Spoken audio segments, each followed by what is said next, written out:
Joining me this morning, as he does every week, is the Prime Minister, Christopher Luxon. Good morning. Good morning, good to be with you. Good to have you here. Let's start with the parent boost thing. We've had a couple of guests on this morning, including an immigration lawyer, says you're not going to get 2,000 to 10,000, anywhere near that, because of the cost of insurance. So if you were the parent of a New Zealand resident, you're going to be paying through the nose for insurance. It's going to be too expensive for people. Yeah, look, I mean, let's be clear about what we're doing here. We're trying to find a balance, which is, this is not a visa that's about a pathway to residency. These are individuals that have not paid into our tax system for 40 years, and so there's a denial of public services. So it is important, but equally we acknowledge for families that actually having parents around is helpful. But equally, we've got to make sure the obligation sits with that family and those individuals if they want to be able to come here and have this multiple entry visa like we've got. So it requires them to have health insurance. It covers things like cancer treatments, emergency treatments, a bunch of things.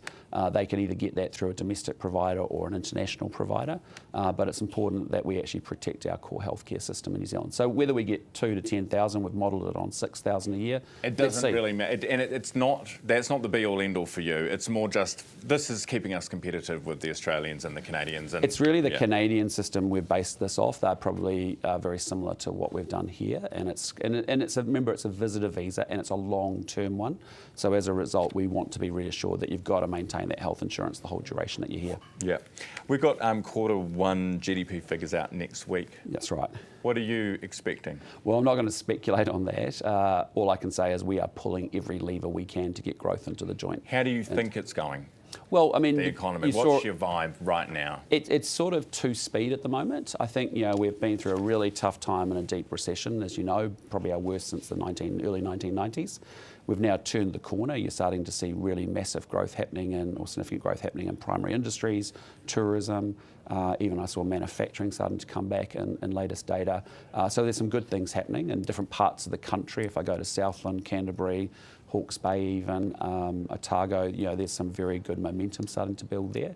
But we've got to make sure we create the conditions for growth. That's why you saw investment boost. That's why you've seen us make sure we get inflation and interest rates down. We've had stable rents.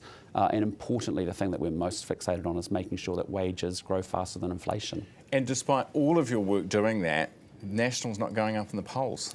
Well, why do you think again, what I'm more interested in is the economy turning. And when we look at this budget, there's 240,000 new jobs. There's about a 2.7%, almost 3% growth rate over the next 4 years. Why do you think it's not translating? Well, I just say to you, there's a gazillion polls around. You saw 2 last week that said sort of different things. What about the trend, which since January last year has the National Party down about 5%? Well, we can dispute the numbers, and I'm not going to get into numbers. What are your numbers? I don't talk about our own internals. All I just say to you... Well, then you're not disputing the numbers, are you? You're just saying... No, but my position's pretty clear on polls. There's so many of them. They happen so much. There's so much saying going on. But the trend... Is the trend for you going up or down over time? I just know the trend is that we're doing everything we can to deliver for New Zealanders. Yeah, but what's the trend? There are 2 polls that matter. The trend, they either go one way, 3 ways, up, across or down. Which way are you going? I'm not getting into polls because hear me out on this one. I know you want to talk about it, but in 2023 we get elected, right? Yeah. So we're elected to do a job, and in 2026 there'll be another election. And the job is very simply: are we delivering for New Zealanders? Are we getting stuff done? And halfway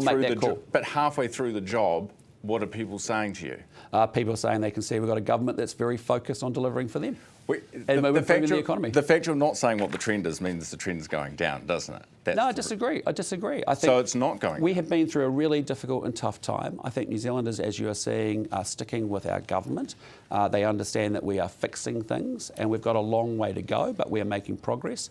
Every quarter things are getting better, and if we've done our job right, in 2026, they'll make a decision as to whether they want this government or they want to put it all at risk with a Labour, Te Pāti Māori and Greens combination. Yes, I totally understand all of that, but just you can say whether it's going up or down, surely, or do you genuinely not even... Mate, I'll be really honest with you. From day one, go back and look at my historical statements, whether our polls are up or down over the last 4 years. I don't comment on polls. And the reason very simply is that it doesn't matter. It's what matters to New Zealanders, and I have got to get going each and every day to deliver. Okay. That's what it's about. All right, let's move on then and talk about something else. The Aussie warship that came here Yep. and passed through the Cook Strait, and somehow internet goes off in Blenheim and Taranaki. What's up with that? Have you had a briefing from, what have the Aussies... I haven't, but I know Judith Collins, as Defence Minister, will be following up on that. We are pleased that that ship is here. Clearly there was something that went wrong around the frequency they were using, and she'll get an explanation from them.